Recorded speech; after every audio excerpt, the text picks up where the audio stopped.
Halo Sobat Rebahan, bagaimana kabarnya? Semoga kalian sehat selalu dimanapun kalian berada dan makin sukses ke depannya. Untuk video kali ini, Sekilas Cinema akan berkolaborasi dengan channel Jabrik Film yang akan membawakan alur cerita yang pastinya seru untuk disimak. Oh iya, kalian jangan lupa juga ya untuk mampir dan subscribe channel Jabrik Film yang linknya sudah Teteh taruh di deskripsi.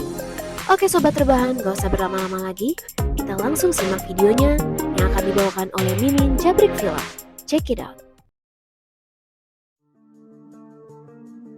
Halo guys, selamat datang di Jabrik Film, tempatnya review film yang rada gak jelas namun semoga tetap bisa menghibur kalian semua. Gimana kabarnya? Semoga selalu sehat, dipanjangkan umurnya dan juga tercapai semua harapan dan juga cita-citanya. Amin. Di video kali ini saya akan membahas alur cerita film yang berjudul My Name is Pendeta yang rilis pada tahun 2022. Film ini menceritakan tentang seorang pria paruh baya yang terpaksa kembali ke masa kelamnya karena ketentraman hidupnya diusik oleh seseorang. Ia pun kembali menjadi seorang pembunuh sadis demi menyelamatkan putri tercintanya. Bagaimanakah keseruan aksinya? Baiklah, tanpa basa-basi lagi, kita mulai saja ceritanya. Film diawali dengan diperlihatkan seorang pria yang bernama Santo yang sedang menyaksikan pertandingan putrinya. Diketahui putrinya tersebut bernama Sofia. Setelah memenangkan pertandingan, Sofia pun menghampiri dan memeluk kedua orang tuanya.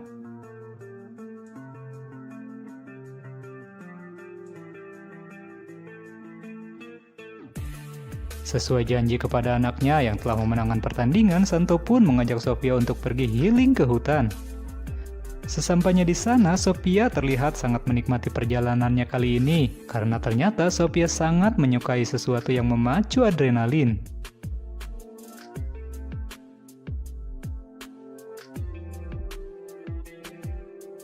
Saat mereka beristirahat di pinggir sebuah danau, Sofia mengatakan kekagumannya kepada Santo karena telah menjadi seorang ayah yang baik bagi dirinya dan juga suami bagi ibunya. Di sana ia pun meminta Santo untuk berfoto selfie dengannya. Namun sang ayah menolaknya dengan alasan ia nggak terbiasa dengan hal tersebut. Sebelum pulang, Santo pun berusaha memperbaiki kaca spion yang rusak karena menyenggol sebuah pohon saat di perjalanan tadi. Nah, disinilah awal mula petaka terjadi saat Sofia diam-diam mengambil gambar sang ayah untuk diupload di akun TikTok miliknya. Tak disangka hal tersebut langsung membuat keberadaan Santos diketahui oleh seorang bos mafia yang ternyata selama ini melacak keberadaannya. Sang bos pun langsung memerintahkan anak buahnya untuk menghabisi Santo. Keesokan harinya, Santo yang sedang bekerja dengan kakak iparnya sebagai kuli pemotong kayu. Tiba-tiba mesin pemotongnya rusak sehingga ia memutuskan untuk memperbaikinya. Karena waktu udah sore, ia pun lalu meminta sang kakak untuk menggantikannya menjemput Sofia di sekolah. Di sini diperlihatkan wajah sang kakak sangat mirip dengannya. Singkat cerita, sang kakak pun selesai menjemput Sofia dan mengantarkannya ke rumahnya. Namun tak lama berselang, tiba-tiba dua orang suruhan si bos mafia datang dan berniat membantai Santo dan juga keluarganya. Sambil merekam aksinya, mereka pun langsung membantai istri dan juga kakak ipar Santo. Namun mereka mengira kalau orang yang telah ia bantai adalah Santo. Sofia yang gak sengaja melihat kejadian itu dari lantai atas langsung lari menyelamatkan diri. Kedua orang suruhan itu pun mengejarnya, namun beruntung Sofia berhasil menyelamatkan diri. Saat sampai di rumahnya, Santo pun sangat shock saat mendapati istri dan juga kakak iparnya dalam keadaan tak bernyawa. Dan Sofia yang menyadari kedatangan ayahnya pun kembali ke rumahnya. Untuk melindungi sang anak, Santo pun memutuskan untuk mengajak putrinya pergi bersembunyi.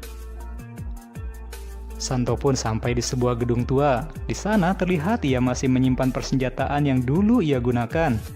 Ia pun menyiapkan beberapa senjata untuk membalaskan dendam kepada mereka. Santo juga menjelaskan kalau dulu ia merupakan tangan kanan dari seorang bos mafia yang sangat kejam. Hingga suatu hari ia pun memutuskan untuk berhenti dari profesinya. Namun si anak bos mafia melarangnya dan mengancam akan membunuh istrinya jika ia melakukan hal tersebut. Karena merasa orang itu adalah sebuah ancaman besar, maka Santo pun memutuskan untuk membunuh anak si bos mafia tersebut. Sofia yang mendengar hal tersebut sangat kaget karena gak menyangka kalau ayahnya yang sangat kalem itu ternyata adalah pembunuh kejam di masa lalu. Scene kembali kepada si bos mafia yang menyadari kalau pria yang dibunuh anak buahnya bukanlah Santo, dan itu berarti kalau Santo masih hidup. Si bos pun langsung kembali menyuruh anak buahnya untuk kembali memburu Santo. Keesokan harinya, Santo meminta Sofia untuk tetap berada di gudang dan melarangnya untuk menghubungi siapapun kecuali kepada dirinya. Singkat cerita, Santo pun berhasil mengorek informasi tentang orang yang telah membunuh istrinya dari seorang pria yang biasa memasok senjata. Dari informasi tersebut diketahui bahwa pelaku pembunuhan istri dan juga kakak iparnya adalah orang-orang suruhan si bos mafia. Di sisi lain, Sofia yang merupakan ABG labil melanggar perintah ayahnya dan malah meminta pacarnya untuk menjemput dirinya. Tentu saja hal tersebut membuat keberadaan Sofia diketahui oleh sistem biometrik yang dimiliki si bos mafia. Singkat cerita, si tampan dan pemberani pun berhasil membawa Sofia pergi. Namun di tengah perjalanan, mereka pun berpapasan dengan anak buah si bos mafia yang langsung menembakinya sehingga menyebabkan motor yang ditumpangi Sofia dan pacarnya pun oleng dan terjatuh.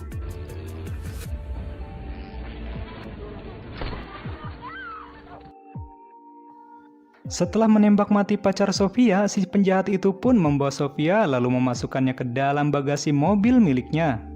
Namun ketika ia akan pergi, tiba-tiba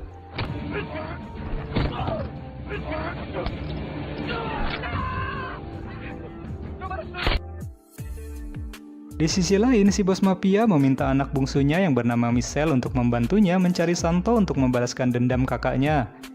Namun Michelle menolaknya dengan mengatakan bahwa ia nggak mau terlibat dengan aksi kejahatan tersebut yang dapat merusak citra baiknya di mata publik. Kembali ke Santo yang berniat untuk bersembunyi di sebuah rumah kosong. Di sana ia mulai merasakan efek luka akibat pertarungannya tadi siang. Karena kekurangan darah, akhirnya ia pun pingsan. Sofia yang melihat kondisi ayahnya berusaha keluar untuk meminta pertolongan. Beruntung ia menemukan sebuah klinik dan Santo pun dibawa ke klinik tersebut untuk diobati. Dalam kondisi tak sadarkan diri, Santo teringat dengan mendiang sang istri yang kala itu sedang melahirkan Sophie. Sophie yang kepo berusaha membuka dompet ayahnya dan menemukan secari kertas di dalamnya, di mana isi surat tersebut mengungkapkan perasaan Santo bahwa ia sangat bersyukur memiliki istri dan juga anak seperti dirinya. Keesokan harinya, Santo yang sudah sadarkan diri meminta maaf kepada anaknya karena telah menyeretnya ke dalam bahaya. Santo lalu meminta Sophie untuk menyiapkan mobil sementara ia akan bersiap-siap.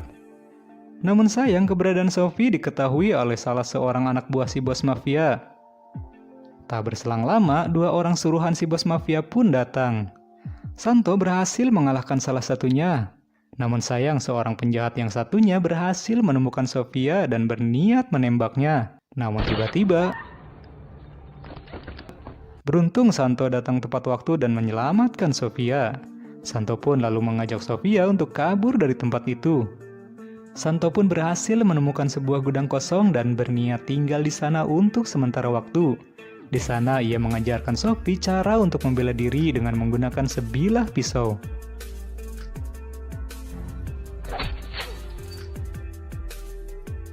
Setelah itu, Santo merakit sebuah bom dengan menggunakan ponsel sebagai pemicunya. Santo lalu menjelaskan tentang rencananya yang ingin menculik Michelle yang merupakan anak bungsu si bos mafia. Keesokan harinya, sesuai rencana, Sophie mendatangi sebuah bank swasta milik Michelle. Namun sayang, ia dihentikan oleh seorang polisi yang sedang berjaga dan meminta Sophie untuk pergi dari tempat itu. Namun saat si polisi tadi masuk ke mobil, ternyata Santo sudah menunggunya dan menodongkan pistol ke kepalanya. Santo lalu meminta si polisi tersebut mengantarkannya ke parkiran di gedung itu. Setelah sampai di tujuan, Santo pun langsung memukulnya sampai ia nggak sadarkan diri. Di luar, Sophie meledakkan sebuah bom kecil untuk mengalihkan perhatian orang-orang di dalam sana. Dan berkat hal tersebut, Santo pun berhasil menemukan Michelle dan berniat membawanya ke parkiran. Sesampainya di mobil, Sophia ternyata sudah menunggunya dan mereka pun langsung pergi.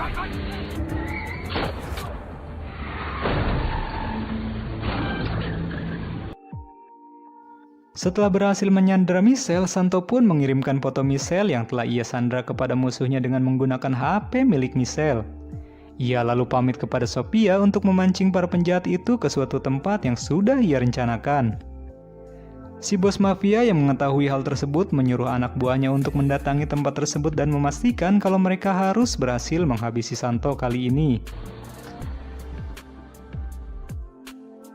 Singkat cerita, mereka pun sampai di tempat yang dituju dan adu tembak antar keduanya pun tak bisa dihindari.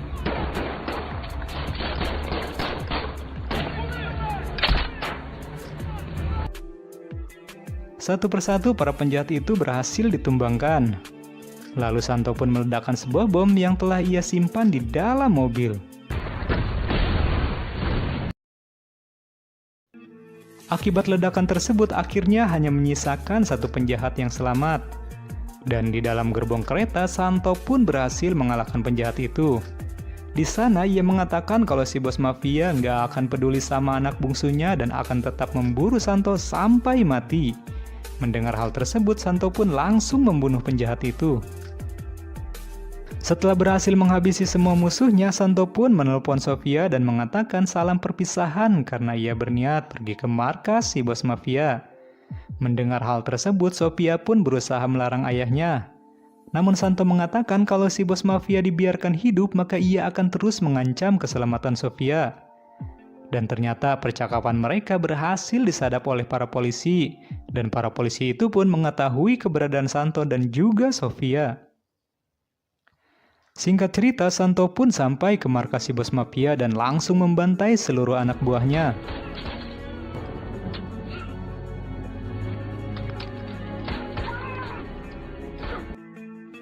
Setelah mengalahkan semua anak buahnya, Santo pun berhasil menemukan si bos mafia.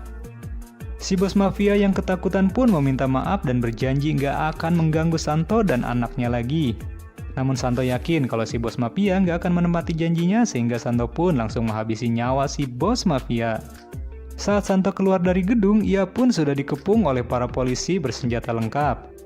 Santo yang menganggap hal ini merupakan penebusan dosanya di masa lalu, ia pun berpura-pura mengambil senjata sehingga para polisi memberondongnya dengan tembakan sampai Santo pun mati.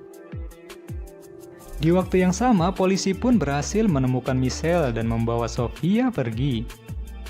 Singkat cerita, kini Sofia pun berada di tempat penampungan anak, dan ia pun terbebas dari segala tuntutan hukum karena Sofia dianggap nggak tahu apa-apa. Setelah itu, Sofia ditemui Michelle yang memberikannya sebuah coklat untuk Sofia. Namun, Sofia menolaknya dengan alasan ia nggak suka dengan coklat. Di dalam mobilnya, Michelle mengatakan pada seseorang bahwa ia harus membunuh Sofia esok hari dengan cara yang sama seperti saat Santo menghabisi ayahnya. Keesokan harinya, Michelle mendapat kabar kalau Sofia sudah nggak berada di tempat penampungan anak. Dan tanpa diduga, Sofia sudah berada di hadapannya. Michelle yang kaget lalu menanyakan tentang Sofia yang pergi dari penampungan tersebut. Dan inilah jawaban Sofia.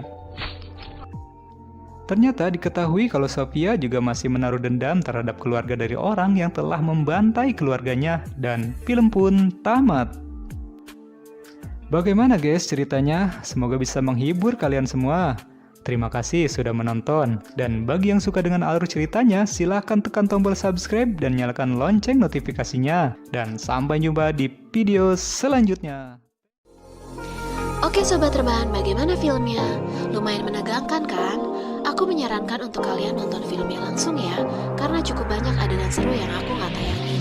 Akhir kata dari Sekilas Sinema, jaga kesehatan selalu dan terima kasih sudah menonton video ini. Oh iya, jangan lupa untuk subscribe dan nyalakan loncengnya ya, agar tidak ketinggalan update terbaru dari channel ini. Terima kasih.